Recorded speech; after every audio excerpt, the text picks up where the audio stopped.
Hi, my name is Dennis Hall. I'm going to be doing a speech over Harriet Tubman, who was a slave that endured many hardships during her slavery, and just ended up wanting freedom. She got the freedom she wanted, and she didn't want to stop with just her. She wanted more.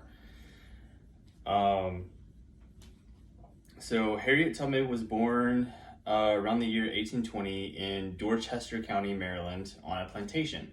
Not only was she a slave, she was a nurse, she was a Union spy, and she was also a very big part in the women's suffrage. Um, Her mother, Harriet Green, worked as a cook on the plantation, and her father, Benjamin Ross, was a timber worker. Um, Her parents named her Araminta Ross, Minty for short, um, but she ended up changing her name in honor of her mother to Harriet. So she ended up changing her name to Harriet just to honor her mother. At the age of 5, she was rented out as a nursemaid into a household. Um, and anytime the baby cried in the household, she was whipped.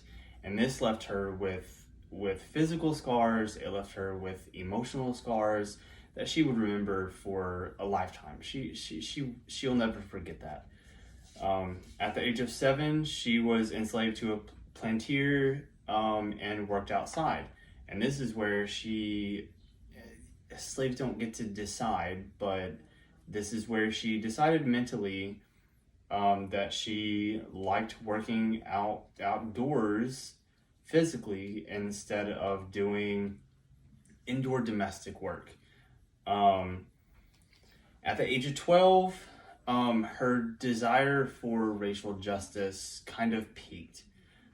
She realized she was put in a situation to where she saw a slave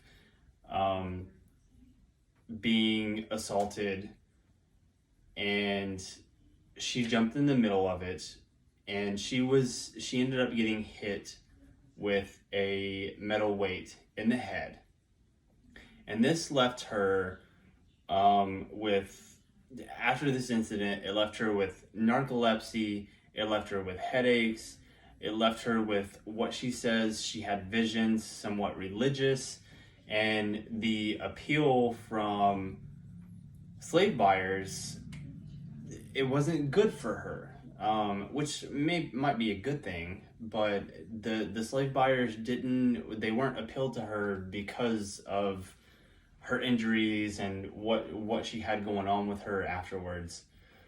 Around 1844, she married her husband, John Tubman, who was a free man.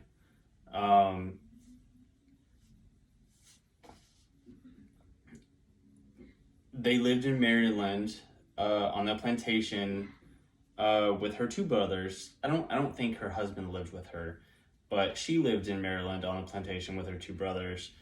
And on September 17th, 1849, they had planned an escape. And her brothers had planned to go with her, but they didn't go. And Harriet ended up escaping on her own with the help of the Underground Railroad, which was a network of secret routes and safe houses used for slaves to escape from slavery. That's what it was used for. So she ended up traveling 90 miles north to Pennsylvania. She found her freedom. She found work, and she loved it. But the freedom that she had wasn't enough for her.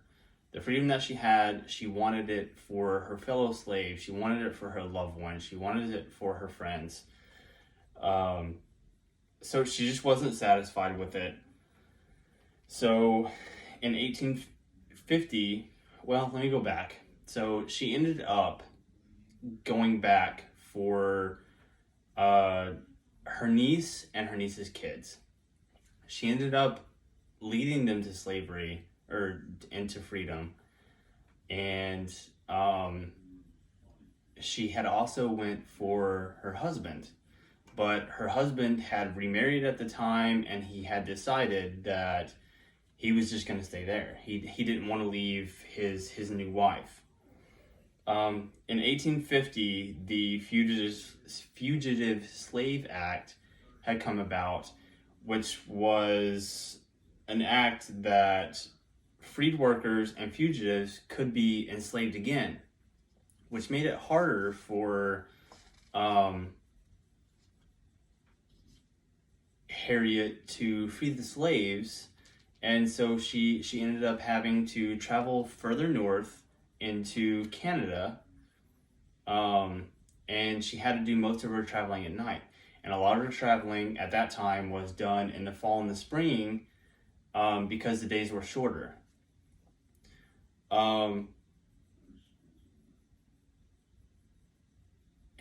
Harriet ended up leading around, maybe more, maybe less, 70 slaves to freedom during her time on the Underground Railroad, which is a lot considering how much work she had to put into it.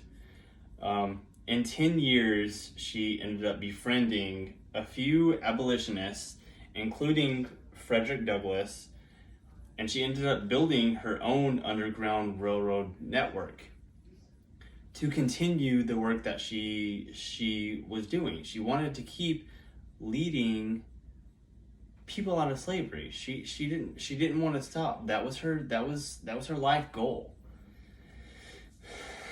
On March 10th, 1913, Harriet ended up losing her life to pneumonia, which is very sad considering what she did for slavery, but she did her part. She strongly believed in freedom for all slaves, and she was proud of her work as a conductor. And as she said, as a conductor, she never ran